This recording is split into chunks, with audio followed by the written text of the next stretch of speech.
Hi, everyone. My name is Amanda Stout, and I work here at the National Academies of Sciences, Engineering, and Medicine, where I direct the Climate Crossroads Initiative.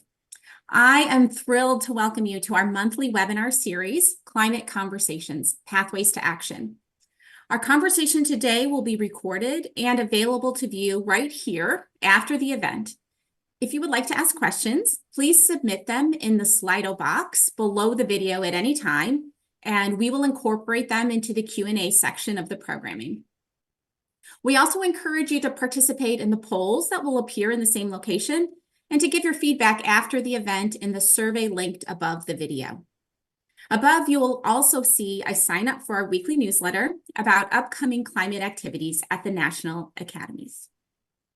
So for today's climate conversation, we will be exploring the role of women in climate science, and we're thinking about that broadly, inclusive of their roles in research, policy, and supporting action. I am very excited to facilitate this conversation, and I'm actually really touched that the team invited me to host this one. It's my first time stepping in front of the camera for our webinar series. I bring more than 20 years of experience of working as a woman, working at the intersection of science and policy. So I'm excited to participate in the conversation as someone who has their own personal experience, and also because supporting the participation of women in science and policy has really been a priority for me in my professional capacities. We have seen decades of progress in reducing gender disparities in the sciences, and we will reflect on some of that progress in the first part of our conversation. Yet, despite this progress, women continue to face structural barriers and biases that affect them personally and that have implications for climate research, policy development, and action. We know that these disparities persist, along with systems that perpetuate them. Moreover, gender intersects with other dimensions of diversity where disparities also exist, including ethnicity, race, nationality, religion, disability, and age. In the second part of our conversation today, we will unpack these challenges and intersections and the implications for our ability to provide equitable, inclusive solutions and paths forward for climate action. For the final part of our conversation today, before turning to your questions, we will discuss strategies and actions that can enable meaningful progress towards gender equity and inclusion in climate science, leadership, and policy. All right, so I am delighted to be joined by two impressive women to discuss these issues with us today. First, I'd like to introduce Kripa Jagannathan. She is a research scientist at the Lawrence Berkeley National Laboratory, where she works on climate change adaptation and co-production of actionable knowledge.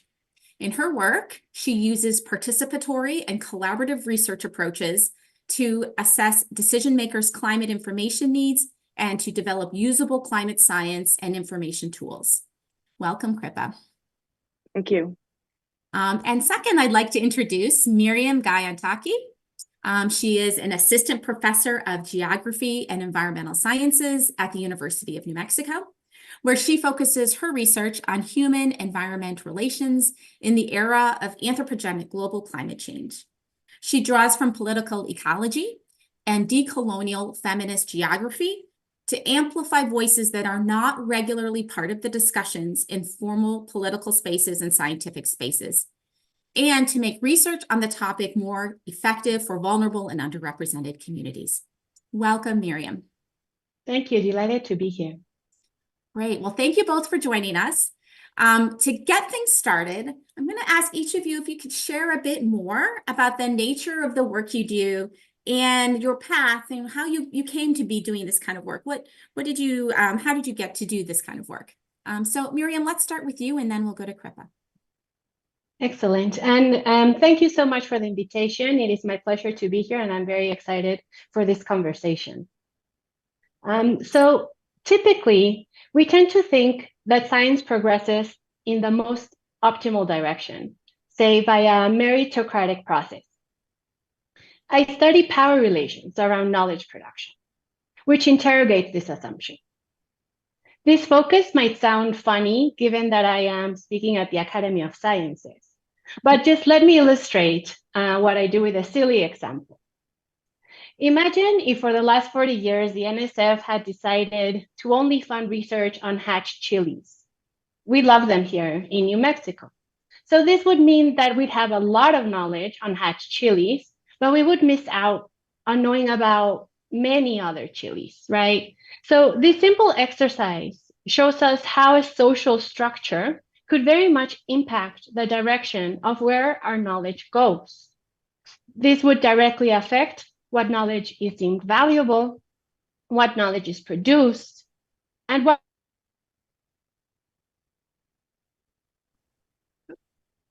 I'm back. Can you hear Oh, okay, me? good. Yes, we lost you for Okay. just a second, but you're back.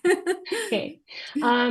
Thankfully, we have brilliant colleagues at the NSF that work hard to advance knowledge in the best possible direction.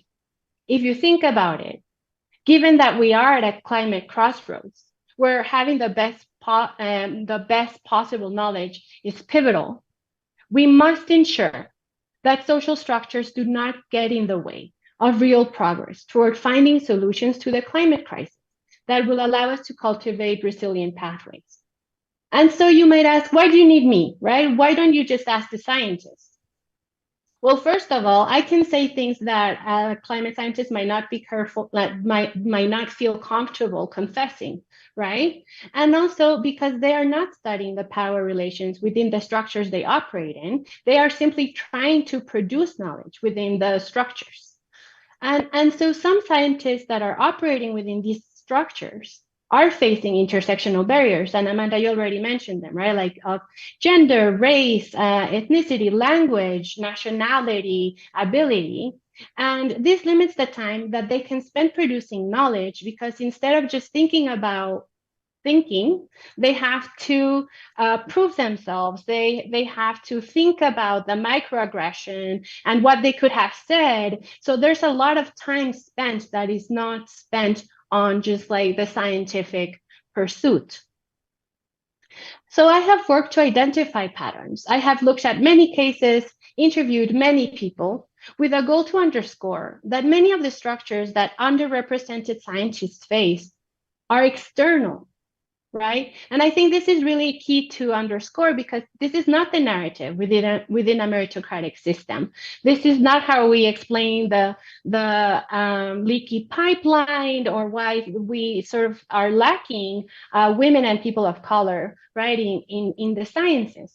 So my role allows me to identify how barriers look in such spaces, right? What are the mechanisms? What are people's experiences in spaces of knowledge production? And also illuminate what it is like for diverse scientists to produce knowledge in certain spaces. And so one of the spaces that I focus on has been the IPCC. Wonderful. Thank you, Miriam. We're so grateful that you're giving thought to these kinds of issues. It's so needed. And we'll get to hearing more about your research on the IPCC later in our conversation. So thank you for that. So Kripa, what about you? What has been your journey into this field and what kind of work do you do? Very exciting to hear Miriam's perspective and sort of I was trying to correlate where I fall in this sort of landscape of the work that climate scientists do, which is quite diverse. So I am an interdisciplinary social scientist, and a lot of my current work focuses on how we can improve the usability of science so that the climate science we're producing is more directly impactful to society and can be more directly used in decision-making spaces. And to do this, I work on projects that we call co-production of actionable science projects. Co-production is kind of a knowledge generation process where we're sort of flipping the dominant realm of how scientists often produce knowledge, which is we produce knowledge by ourselves in our universities or labs or other settings with not as much interaction with outside actors that are outside the scientific industry or landscape.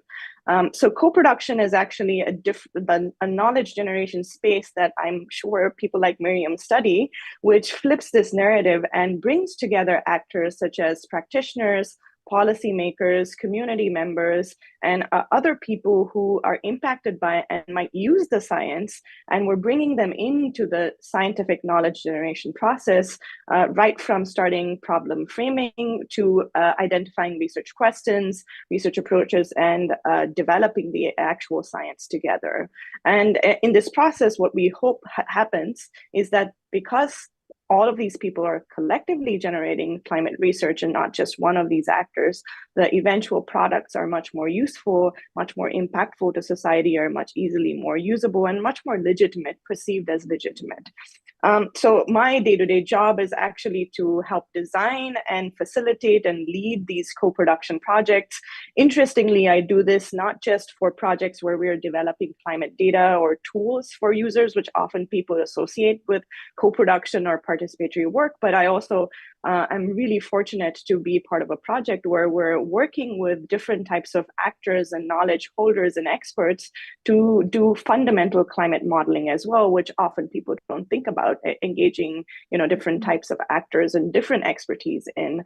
And a lot of my work looks like this. This is a product of one of our, wonderful co-production exercises where both scientists, practitioners, resource managers, policymakers added in their ideas of what our project's research should focus on for the next 3 years. And all of this, I have the great pleasure of having a little bit of a practical aspect to my climate science readily sort of woven into the work that I do. But I also, want to say that just because you bring together different actors or different expert knowledge holders, magic doesn't happen by itself. So the other side of my work is when I put my social scientist hat on, is to reflect on what kinds of engagements work and what don't work, and in what context and what systemic issues or in what systemic institutional context do they work, and when it might it be just lip service, when it might even cause harm to the communities that we're engaging in. Supposedly for a productive conversation, it might also be harmful in certain circumstances if we're not thinking of things like what Miriam talked about, like power dynamics and historical marginalizations of communities. So the social sciences part of me then, once we've done these interactions, studies the engagements and sees what works, what didn't work. How can we connect this with theory, with the historical, cultural context, and come up with sort of recommendations on how to do this well? So that is my work. And to the topic of today's conversation, I would just add in one more thing, that this is a fabulously female topical area. A co-production involves gathering many perspectives from different people on very contentious issues and very impactful issues. So a lot of people who are interested in and who tend to do this are amazing female climate researchers, and I take great privilege and honor in being a part of that community. Thank you, Kripa. That was just so fascinating. And the kind of work you're doing, bringing together different disciplinary perspectives and bringing, communities and people into the process of doing the research is really at the forefront, I think, of where a lot of climate research is going. So it's very exciting to hear about the work that you're doing. I thought maybe we could take a minute to reflect on some of the progress that we've seen over the last couple decades or so, or a few decades, and in the role of women in climate science, research, and policy spaces. I know for myself, I came to Washington, D.C. in 2001 after finishing a PhD in atmospheric science, climate science. And when I came to the National Academies, virtually everyone in higher level leadership were men. Our role is to bring science to advise policymakers. Virtually every government official that we were advising was male. And since then, I think we've seen quite a lot more women moving into those leadership positions. The president of the National Academy of Sciences is Marcia McNutt, who's been a real inspiration and role model for me through my career. Two of the directors of the National Climate Assessment in the last 15 years have been women. The chief scientists at both NASA and NOAA right now are both female climate scientists who are doing amazing work. We've seen leadership in the IPCC and in agencies as well. So I see some of that progress in those kinds of spaces. And so I wonder, from your perspective, what kind of progress are you seeing? And also maybe where there's some places where we haven't, there's still more progress that we should be looking for. So Kripa, maybe we'll start with you on that one. Yeah, I want to say that's a really great sort of summary of the progress that we have been seeing, Amanda. And I sort of alluded to this in my introduction, is that more and more, I think over the last decade or so, we're seeing specific areas where there's a good amount of gender parity. And I don't say that lightly. I know saying that out loud is sort of, a big deal. Yet I in multiple spaces, in multiple topical areas where I have been working as a climate scientist, I do see that we are led by, and also the contribution of women has increased, and there is a lot of respect for the work that we are doing that I don't think was always the case, and a lot of respect for the burden that often women hold in this space. So I do think there are pockets of the climate sciences landscape, as I would say, where I would say are even dominated by women, which wasn't something that you would see before. There exist still barriers. There are still very male-dominated topical areas.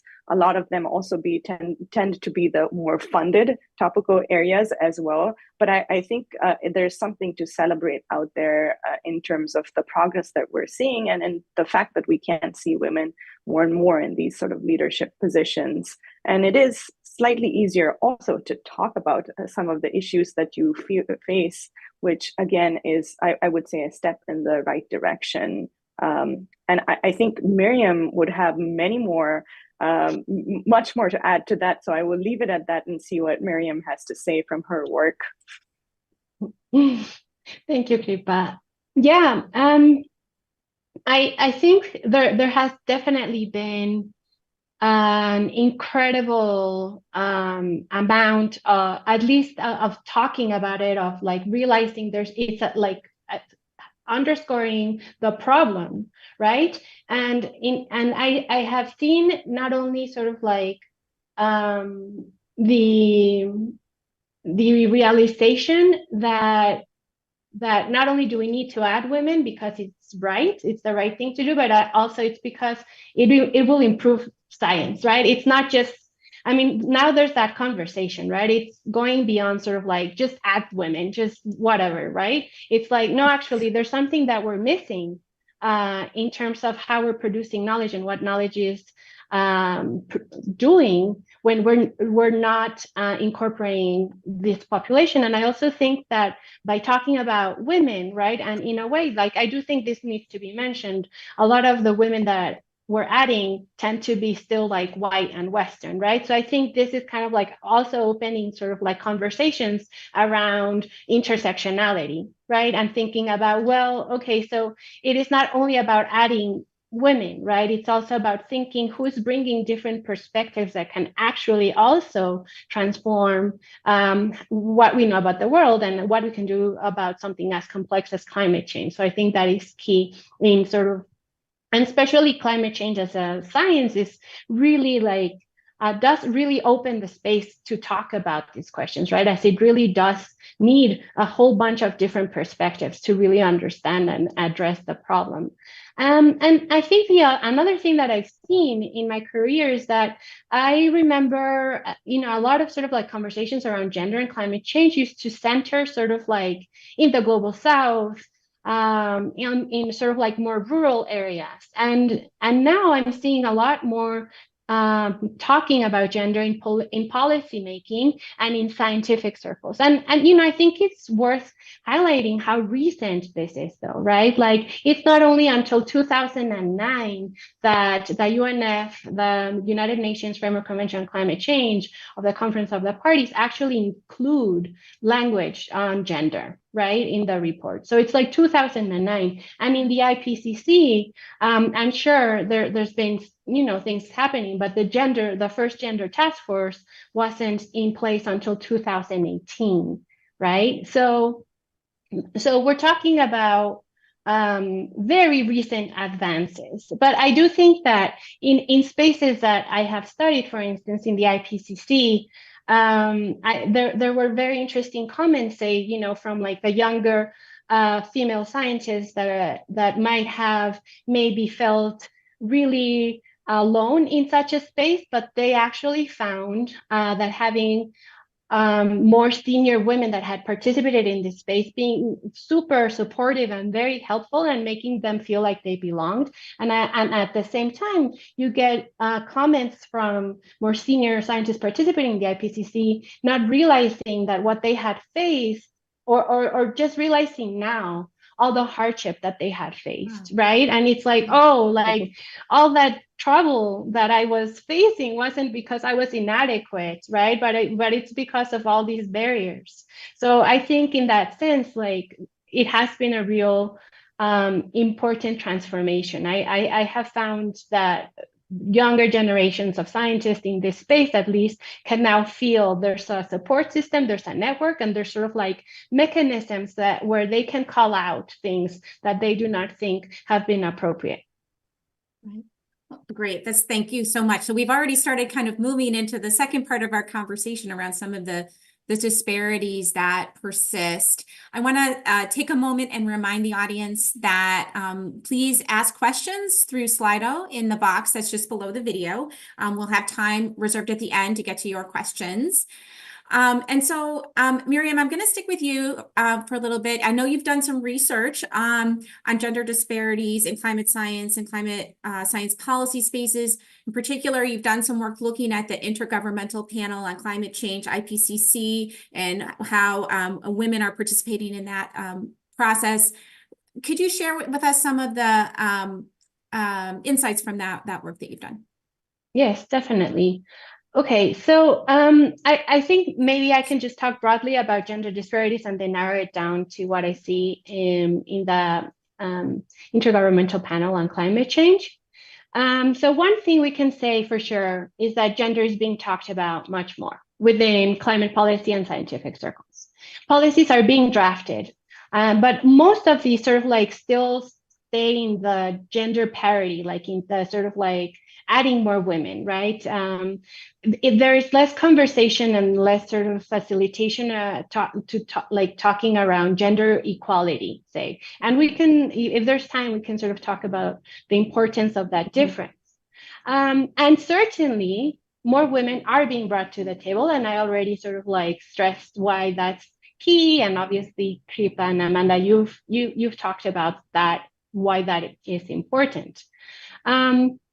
But I think that there are still, it's still important to highlight that there are still many scientists that, even though they are brought into the table, they're not really participating in their own terms, right? I have worked to underscore that the rules of participation, say in the Intergovernmental Panel on Climate Change or the Conference of the Parties, favor those with experience navigating these spaces, because these spaces are actually very difficult to navigate, right? Like you will encounter so many other people that have been in that space before you, and so know how you speak, know what language will be accepted, and you know, there's like an order and there are rules of the game. And so most people that speak a lot and get to say a lot in these spaces are not necessarily the most knowledgeable, but they're the ones that know how to navigate this space. So they have the most experience of these spaces. And so in a way, because of how participation is structured, we might miss out on the knowledge of those who are not that familiar with the space, or also those who bring in knowledge that might kind of like be pushing or sort of like challenging with what is already established and accepted as scientific knowledge. So I would say that adding women is an important first step, but there is still a lot to do after that, right? That should not be sort of like we've already solved the gender question. So in terms of the work that I've done with the Intergovernmental Panel on Climate Change, and here, I have to obviously mention my PhD advisor, Diana Liverman, who has been pivotal in all of, in accessing and conducting the surveys and collecting all these responses, and also sort of like the interest around women in climate science. So we designed and distributed a survey that collected women's experiences who participated in the IPCC, and we try to survey all women authors, like from all the reports that I could find. And this is published in a 2018 paper. So we found that most women reported positive experiences.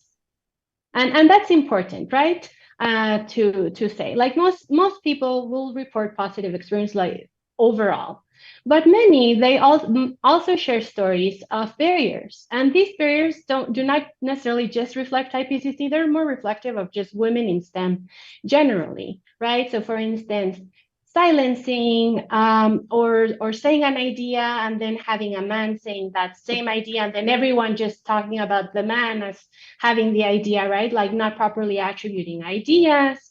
Also, very important barriers that are still structural, such as not having sort of like enough support for people who have families, with young families, time constraints, lack of financial support. So all of these things were also reported, right? And again, this limits how and the ways that you can interact in such a report. But I think importantly, there were also stories from people whose knowledge was dismissed as not scientific, or of not being taken seriously because they were bringing in something different, right? So while there are different phases in terms of sort of like the knowledge contributions, there's still sort of like a barrier there to overcome.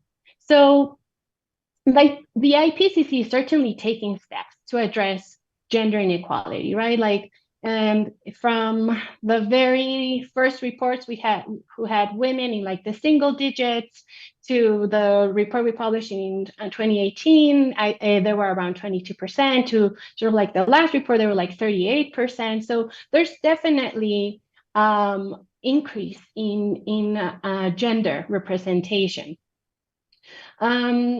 And so it has increased the number of women participating. It's also increasing the number of people from the global south participating, and this is wonderful.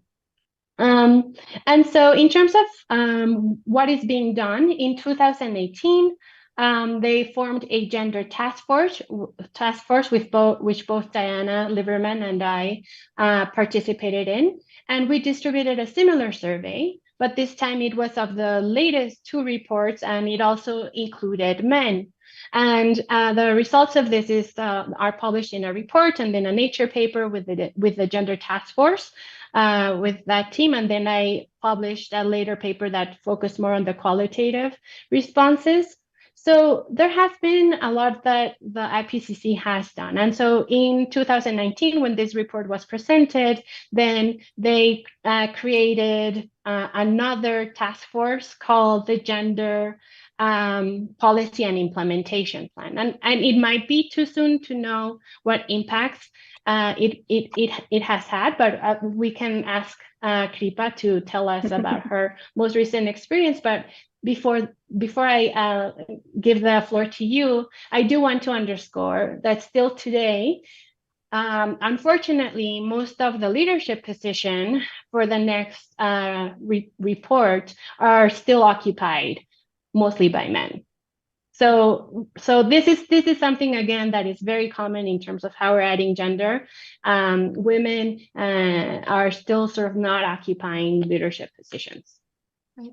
Well, thank you, Miriam. Really interesting to see that work, that looking across the IPCC participation. So, Kripa, you have been an author in the IPCC, so you've experienced it firsthand. Can you share some about how that played out over the course of the report writing?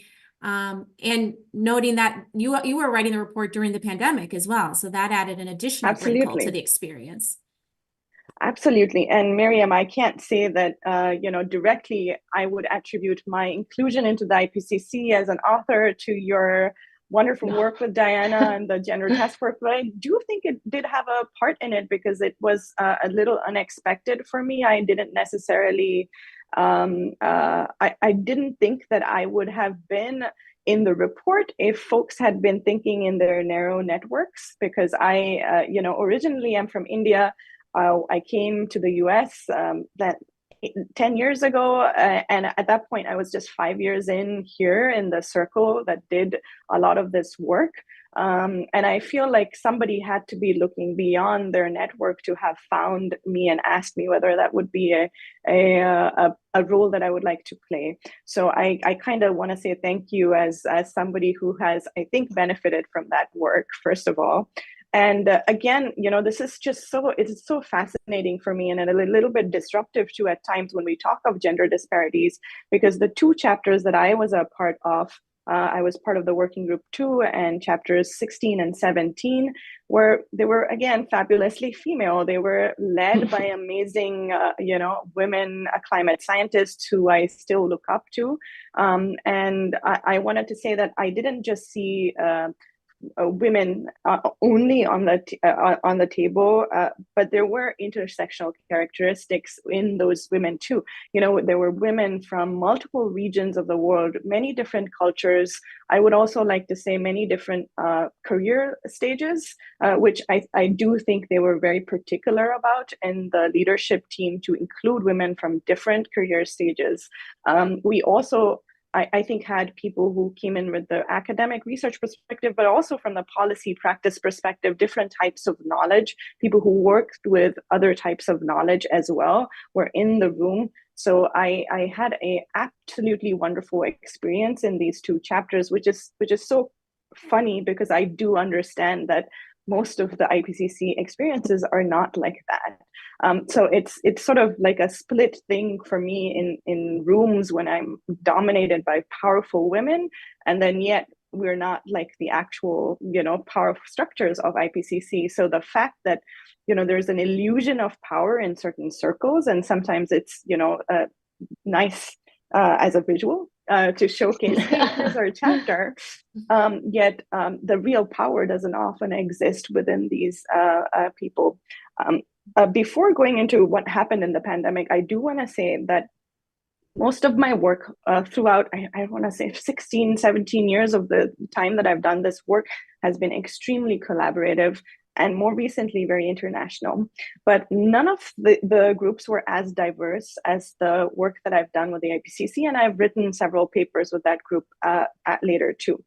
And to me, it was something that was extremely visible in terms of when you include experiences of people whose voices are not often heard, the quality of the science changes. It improves, it is more rigorous, more credible science. A lot of times we were writing about equity and adaptation, how climate change is perceived, even, with all the theoretical definitions, how it is impacted and how it's studied differs in different places of the world. And when you bring them all together and you say, write a paper that is a synthesized version of everything, the magic and the real, innovation that happens in those spaces is unparalleled, and it's very visible. And, having an opportunity to compare with some other circles, which are still a lot of people, but not as diverse, and then come to these circles and say, does this really work in X context where,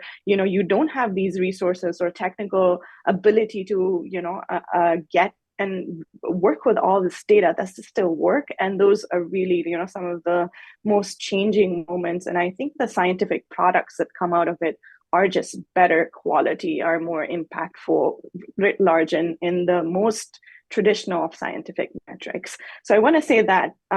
So I, for a good amount of time on the IPCC, I had a great experience. I looked up to all these women who are leading us, and then the pandemic hit. And what happened is that a lot of the underlying invisible burden that the women were carrying became much more visible.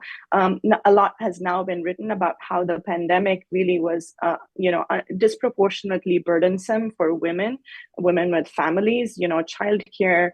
Even things like having to cook meals were often the burden of the women, as was taking on a leadership position in IPCC when there were single-digit people, women. The burden that comes with that, sort of thing crown on your head for a volunteer position, which I want to say oftentimes was.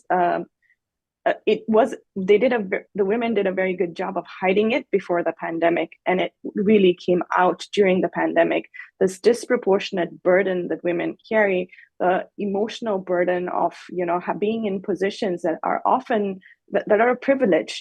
I know it was a huge honor to be at IPCC, leave alone as a woman, and a woman who's an immigrant to the US and from a different country. So that is a burden, and that came out quite a bit in this kind of space. And I feel like what it showed was having women on the table isn't enough. Our systems really need to support us thriving and sustaining when we are in these positions. And it cannot be an illusion of power. It has to be empowering in the most real sense. And those are the things that I was rethinking at that point in time. Wonderful. Thank you so much, Kripa. I think you made two important points. One is that we should be bringing women into these efforts because it's the right thing to do, but also because the quality of the output will be better. And that's, I think, a really important thing. And not just women, all different types of perspectives really enrich the work. I think that's one of the things I've tried to do here at the National Academies is we put together our study committees. I just think it is so critical to get different kinds of points of view around the table. And you made the point around invisible work and that burden, and that's something that I think we need to continue to kind of surface that for folks to understand that is happening there. Let me just continue and just kind of take us beyond the IPCC report. And Kripa, I'm going to stick with you for the next question again. And can you share with us how gender disparities play out when in general in the co-production work in climate science where you work? What are the kind of your experience of how women are doing this boundary spanning work? What are the implications of that? Great question, and one that is a little bit hard sometimes for me to come to terms with and reflect on, as I am part of this landscape myself. So I want to appreciate and acknowledge my positionality here and potential bias in my perspective. Like I said, I work in co-production of knowledge, which is similar to participatory research or has similar qualities, transdisciplinarity. A lot of these terms are really the biggest terms or in climate science right now. Arguably, people are calling for scientists to work much more together with other types of experts, not knowledge holders, and us climate scientists to do a better job of incorporating different actors and perspectives into the research space, sort of more democratizing the knowledge that we're producing, and that in turn we hope improves the legitimacy of the work and also leads to science being used in solutions. So this is a very, very important topic, and I say that because it still is not the most heavily funded part of climate science projects, despite that, you can see Nature and Science publications on the next frontier of climate science's co-production, or me talking to farmers changed my, entire modeling perspective, etc. Yet it tends to be the oftentimes the least funded part of a scientific project. The facilitation, design, bringing in actors, and spanning between people and having them are not as well resourced as one would like. Even though I would say that this is slowly changing in many circles. What I want to bring in here is oftentimes the women climate scientists tend to be the ones who are doing the boundaries spanning. And, in many circles across health education, when I've been in conferences, they are heavily, again, skewed towards women. Women have more interest in, and I would also say have a lot of skills that are able to bring in these perspectives. So here's another space where you are facilitating oftentimes 30 different scientists. A lot of them tend to be male, and sometimes 30 different engineers or practitioners or policymakers that are also tend to be male. Guess who often is doing the boundary spanning? One of the junior women scientists. And you can do co-production well if you can tell a scientist, hey, you need to change your model to do X, Y, Z. And that's not something that we are empowered realistically to do. You can do that in a facilitation, but it becomes very hard for women to in these spaces, because you have the illusion of power, but you not always have the power to to speak up and to make these kinds of changes. So on the surface, it looks like a woman is leading this work. And a woman is not just leading this work, but is leading the most crucial work in the climate science. But oftentimes it's not really well supported. And on the other side of the table, when you have these groups of people that a woman is facilitating, you again often hear that it's very hard for the woman to facilitate when you see women in your scientist practitioner group are not often given the chance to speak up or, as well. So there's like two different parts of it, being a facilitator who is a woman in an under-resourced position. When I see burnout in a lot of my colleagues who do this boundary spanning work, we are being called on to do this work in many circles, but not as well supported. So the different perspectives on gender disparity, it still is amazing to have women front and center here. But I think systemically we need to do more so that these don't tend to be positions that are very burdensome or illusion of power, but not really giving the resources to support this and do this well. Yeah, that's a really important point. I mean, a lot of the work we do at the National Academies is likewise boundary spanning. And I think probably our workforce right now is about 70% women who are often in these roles of facilitating conversations, not always entirely male, but more men than women around the table. And so I see that a lot. And so I'm wondering, Miriam, if you can reflect on why that might be the case, that there are more women in these kind of boundary spanning positions and roles. Yeah, and thank you so much for that question, and Pipada. I mean, thank you so much for sharing that experience. And I think this is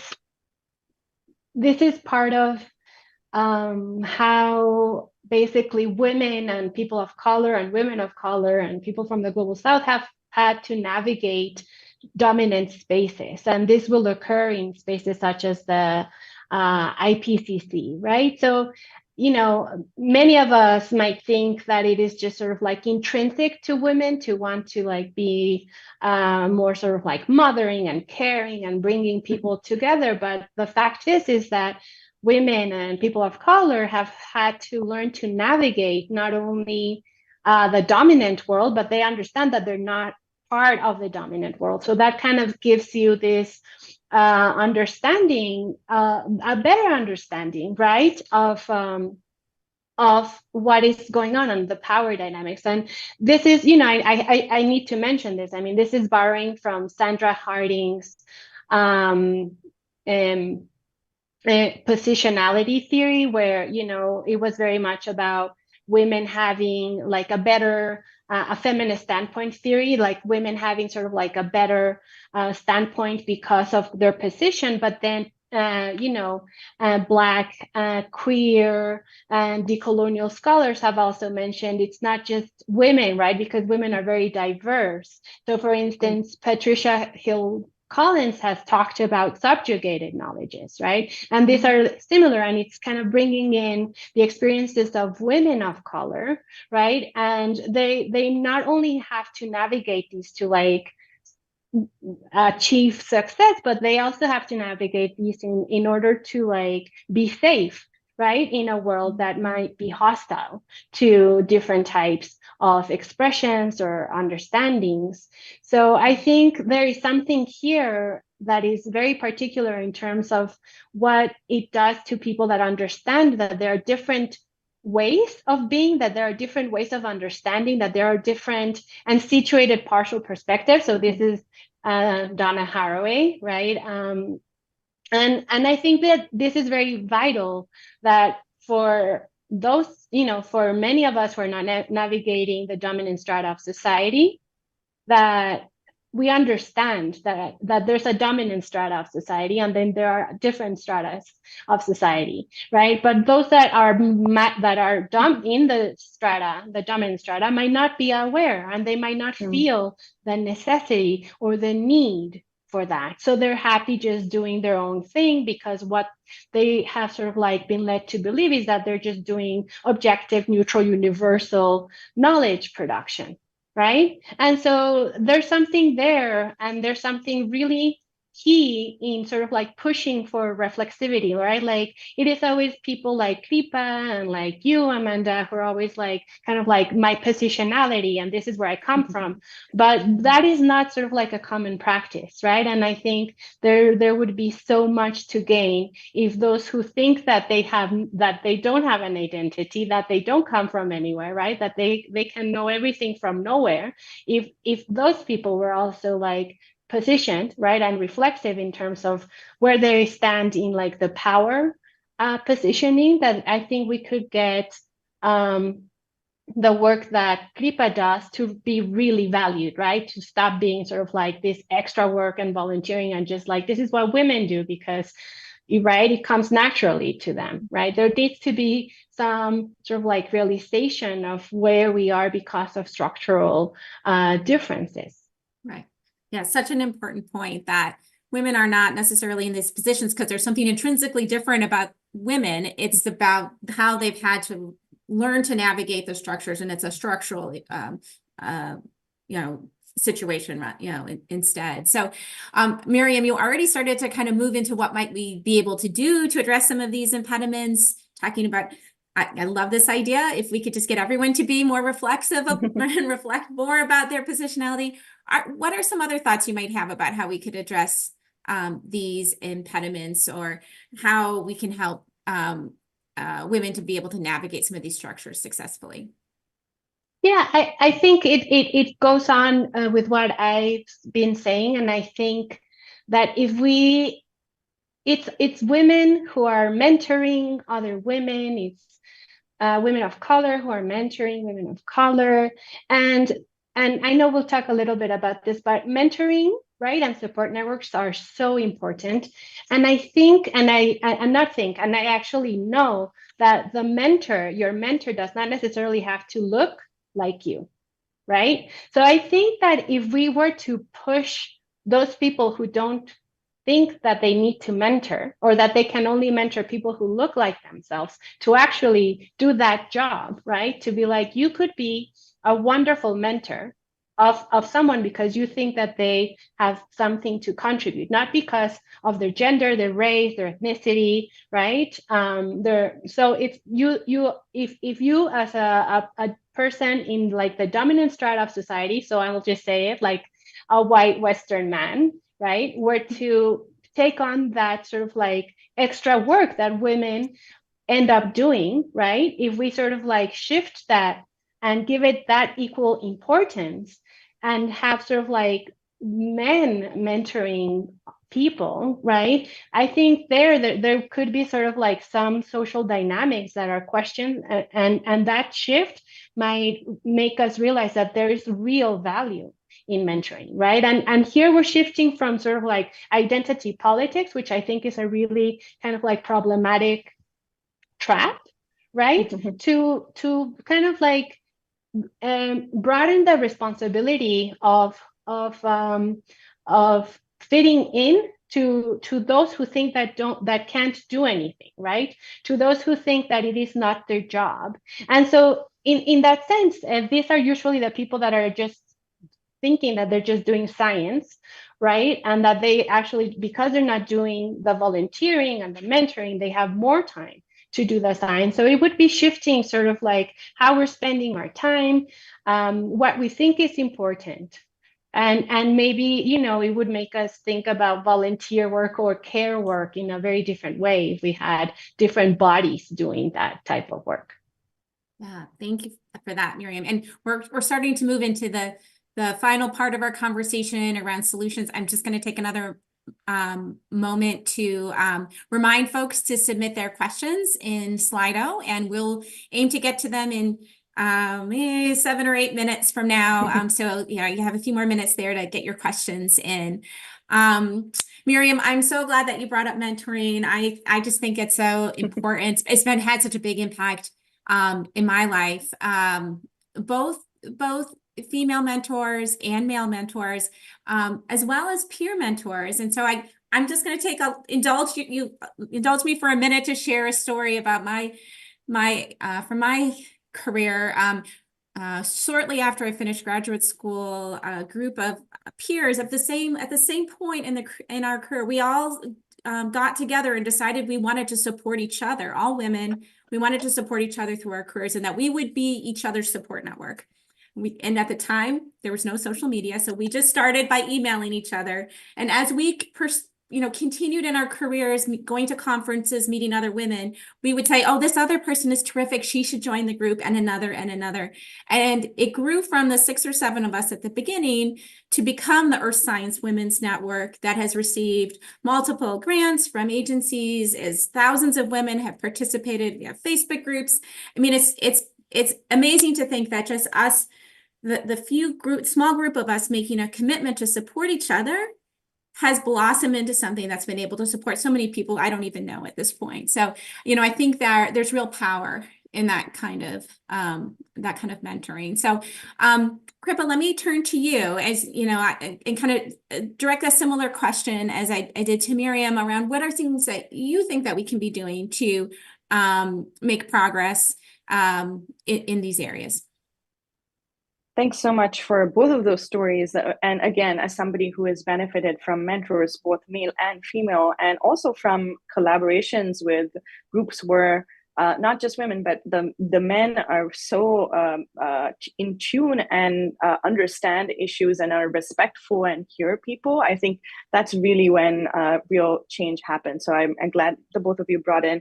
I think specifically, the things that I feel I would like to tell the audience is that, a lot of people think that bringing women to the table is done, and we've done, like, here's the woman. I would like people to more critically think of what positions are you bringing women to the table are.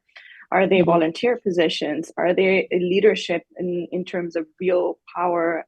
Are you then also putting in resources to ensure that the institution that they are given a position in, or a power position in, can sustain, and that they can thrive and sustain over time in that, and bring in more such people? Because we got you on the table and done is not there. I think it's just the bare baseline of where we need to be, and I would like many people to recognize that that's just not the end of the story.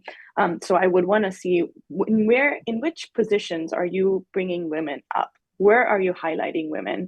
Are those putting more burden on the women without anything more as a benefit, aside from, this is a cool thing for you to have, your visibility in? And I would like people to critically think about where you're bringing them in. And then I also want folks to be a little more cognizant of the invisible work and the burden, often the emotional burden that comes in with all of these positions. So sometimes when voices who are not often heard are on the table, it is a lot more work for them to be at those spaces. And I think that people need to recognize it, because I've been in positions where people say, well, this doesn't take that long.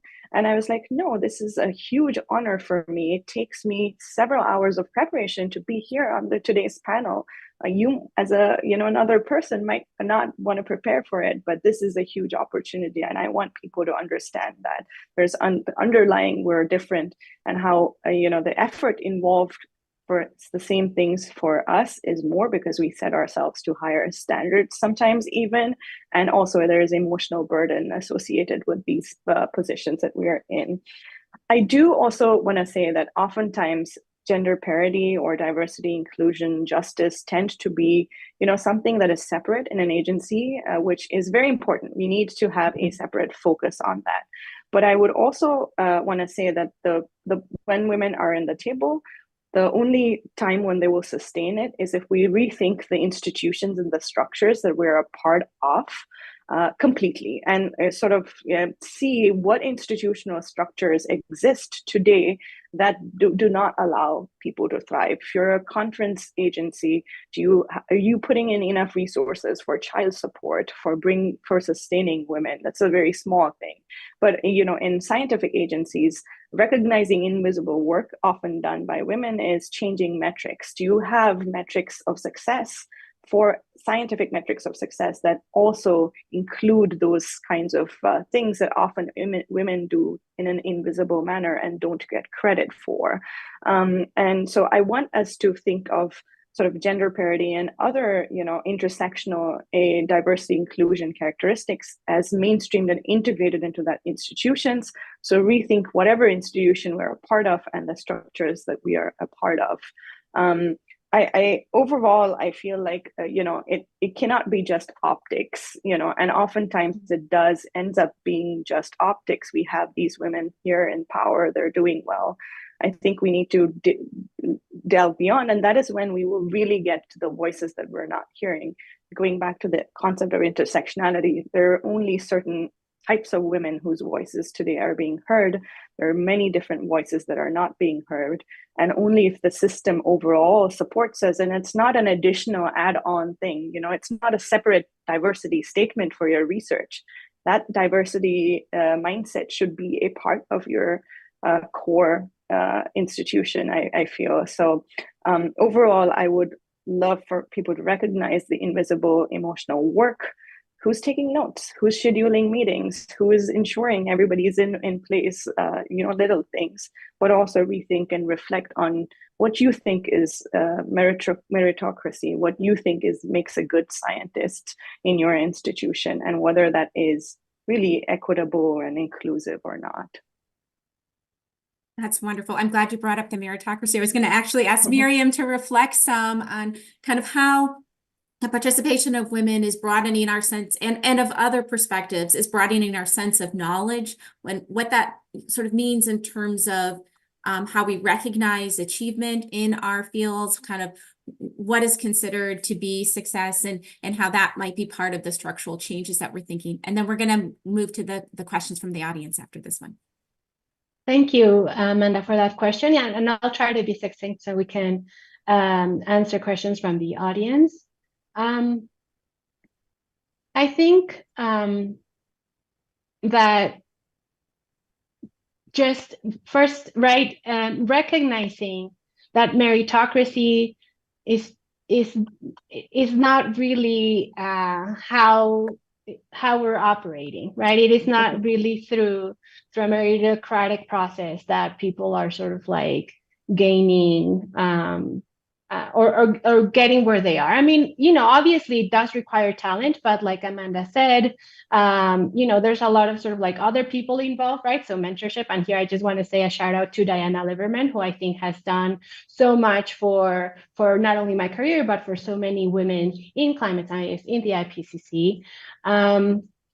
But this is, I think this is one of the most challenging things about really thinking about what it is to produce knowledge, right? Because if we stick within sort of like the structures of Western science, right, which has a long trajectory of being very violent, of being very exclusionary, of actually othering, right, of sort of separating who are the subjects of knowledge and who are the objects of knowledge. If there's no sort of like remembrance of that history, right, and this current erasure of like anyone can sort of like come and be a scientist. It just depends on your talent and how smart you are, right? If there's no recognition of the historical exclusionary practices of that, then what we're forcing people to do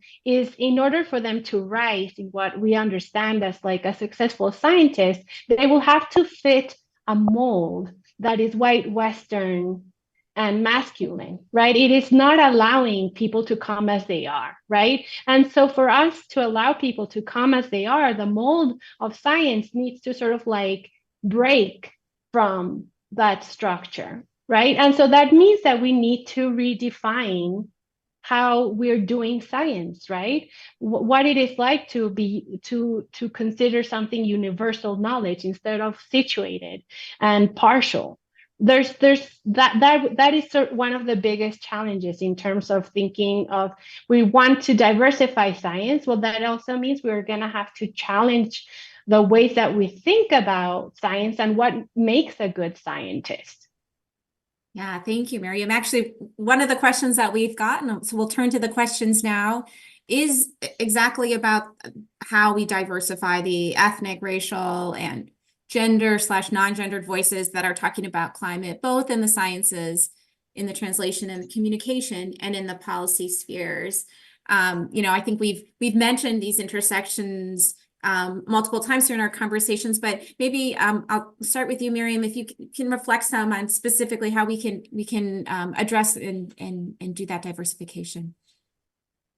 How to diversify who's participating? Yes. Or just the science itself? Or can you? I think as I understand the question, who's participating and who's the sort of talking and sort of bringing the science to these policy spheres and other communication spaces.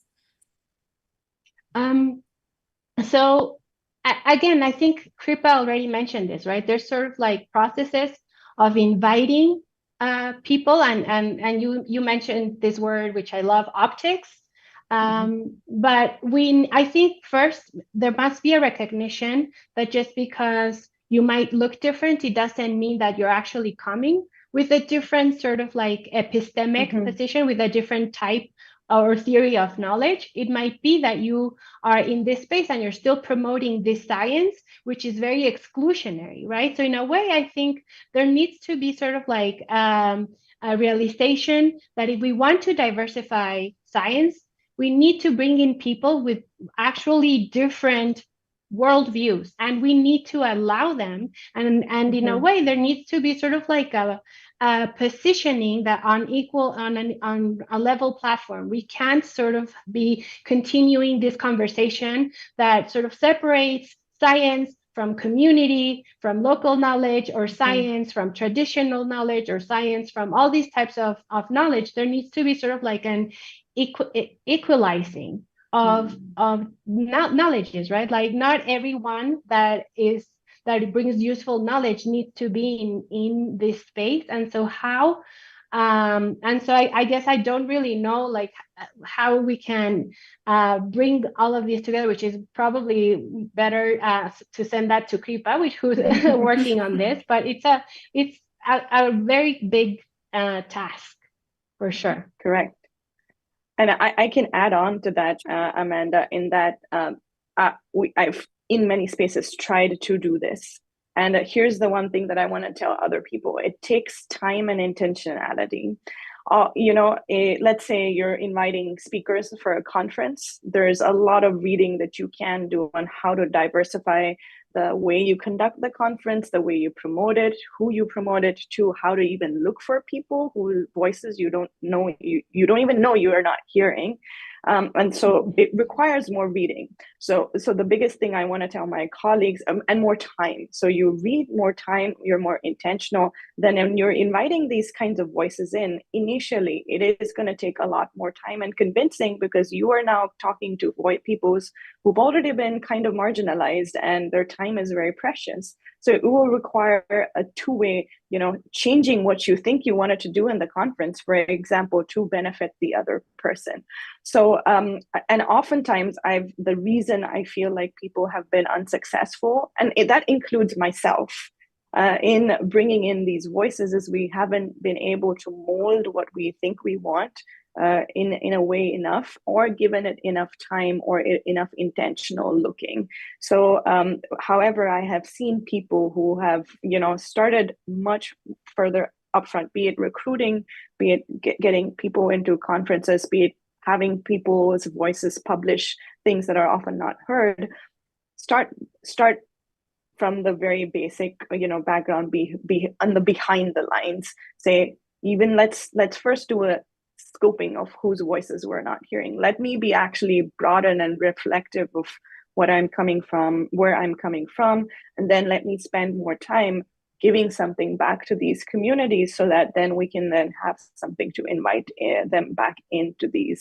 And there's a lot of good material on how to change some of these practices that we think are really equitable. For example, invited talks, or how we do conference sessions, or how we do recruiting.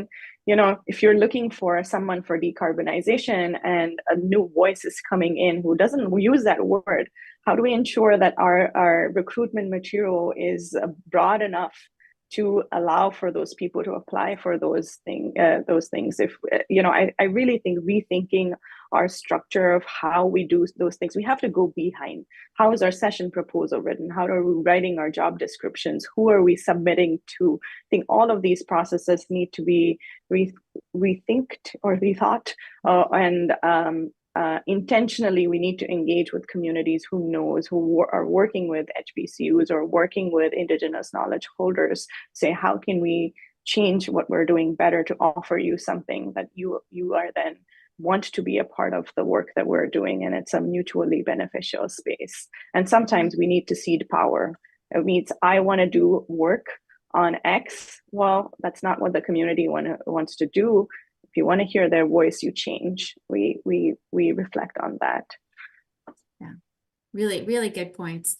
I'm going to try to move quickly through a few questions because we have several backed up here. So the next one is around accountability. And so, what are some strategies that anyone can employ to hold people in power accountable, so that women, especially those intersecting with other identities, are heard and valued, not just included, but uplifted to positions of power. So what are your thoughts on accountability? Maybe 1 minute each. So Kripa, do you want to go first on that?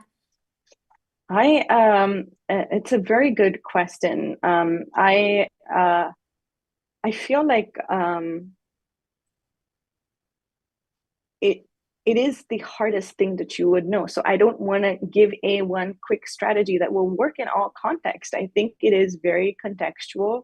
And again, the burden often falls on the women to find the right way to hold somebody else accountable. So I'm having a little bit of a hard time with this question on accountability and why that should fall within the women. I honestly would like to sort of deflect this question by saying we should be open enough when we are unhappy about certain situations and find ways and find mechanisms to be a little more transparent and when we are taking up other people's work. But I don't know that the how should I hold someone else accountable should again be on this. And that's a cop out of that question. I agree. Oh, but no, I also don't want to give an answer that I struggle with every day. Even I'm on this panel and I do struggle with how do I hold others accountable? I don't know. But I have being friendly and sort of not holding things in within ourselves, looking to our mentor networks to see, cross-check ourselves. Is this something that I'm feeling? Is this me? Or do you think this is an issue? And I have relied on other women mentors previously to do that. And then I think stood up and then, in a very nice way, which is hard to do, said, I don't think this is working and there's something not okay with this. Miriam, did you want to add on that? I hope you have a better answer. Or should we go on to the next one? What would you like? I could so basically it's everything that Kripa said, but I do think that a lot of this has come down to sort of like more senior women or people of color in these positions. But maybe removing that burden, right? Like having sort of like institutional processes where it's very easy to sort of just say someone misbehaved, please address it, right? Like not more like something like a very sort of like simplified process that you can just go and do that doesn't have to fall on again women and people of color, right? But I do think it's important that people are held accountable, and it'd be the best if they can hold themselves accountable, like we tend to do. So something there that we haven't figured out in 1 minute. All right, so one last audience question before we start to wrap it up. So a few people have asked about about how should we address the issue that not all women share the same values, that maybe some women may value the existing power structures as they are. What is your reaction to that? Miriam, we'll start with you. Yeah, of course. This is what I'm trying to say, right? This is why it's not enough to say gender parity, because there will be women that will uphold the structure just as it is, even though like structurally, and this is why we must step away from identity politics to start talking about structures, because even if you're a woman who's upholding this thing, there's structures that have oppressed you. Like it's not just like patriarchy doesn't just pick and choose, right? And so this is why we're also talking about intersectional understandings, because for white women, it will be patriarchy. For women of color, it will be patriarchy, colonialism, right? Racism. So if you're comfortable in that structure as a woman or as a person of color, you have had more barriers to overcome than a white male, right? And if that's, I mean, it's very kind of problematic to say, but the structures are there, and it is the structures that are making things difficult for people that are not fitting in properly. So I think this is why it's important to move away from talking about identity politics toward the structures, because that focus kind of really emphasizes who does not benefit from the status quo. I would add a quick thing that I would argue that in any context, even when it's a homogeneous population, values always differ. So this is nothing new, yes, we're adding more and more and more layers to these problems. But the fact that, not every population, every person holds the same values is not new to just women or, these other things. This is people hold different values from different economic status, different cultures. That happens with men as well.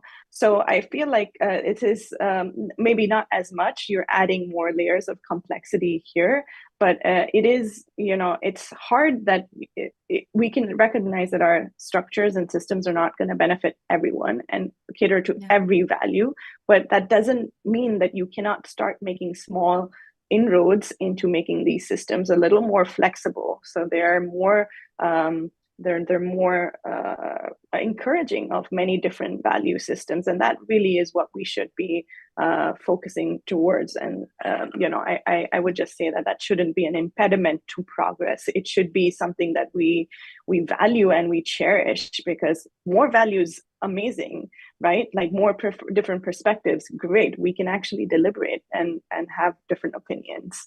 So such a great point. And we have so many great questions, and I'm sorry that I'm going to we'll move on to start wrapping things up. So as a final question to both of you, what is the one thing you would like our audience to take away from today's conversation? Miriam, would you go first? Okay. Yeah, structures. This is why I think it's so important to talk about structures. If we want sort of like a more just and equitable production of science, we need to move away from talking about identity politics to talking about structures, because that just underscores the fundamental built-in inequalities that exist in sort of how we produce science, and sort of like the problematic ideas around how we think of what science is, and how it should be universal and objective and unbiased, and how that is automatically exclusionary of so many different sort of like perspectives and worldviews. Wonderful. And Kripa, what's your take? I don't know. I would like to say that I feel like I would like to view this as a collective problem and a solution, and an opportunity really for us to come together to improve science writ large. So I would urge people to not get too into all the obstacles and barriers and the ability to do everything perfectly, but take small steps, because I think this is a really optimal moment for us to move forward and do things in a small way, and then hopefully in a more transformative way as well. I love that we're ending on that note of hope. Thank you for that. Thank you both, Kripa and Miriam, for this fantastic conversation and for all of the work you do. I've really enjoyed our time together, and I think we could have continued going for like another hour and a half. So thank you to everybody who joined us today. We really appreciate your interest and the excellent questions. This conversation was recorded and will be available to view on this same web page immediately after we end. If you haven't already, please register for our climate newsletter to get updates on all things climate at the academies. That's also linked above the video. And for our next climate conversation coming up in April, we are very excited to collaborate with our sister organization, the American Academy of Arts and Sciences, where we will be focusing on environmental justice. So please stay tuned for more details on that event. If you would like to share feedback on today's event or ideas for future events, please take our survey, also linked above. And finally, a big thanks to all the National Academy staff who supported today's event behind the scenes. It is my pleasure that I get to work with these folks on a daily basis, and they do an amazing job on this project and others. In addition, for this event, we are very grateful to Katie Woolert, Ashley Bear, and Aida Davila, who are staff for our Committee on Women in Science, Engineering, and Medicine, who provided really helpful contributions and suggestions. All right, that's it. Thank you all for joining, and we'll see you again next month.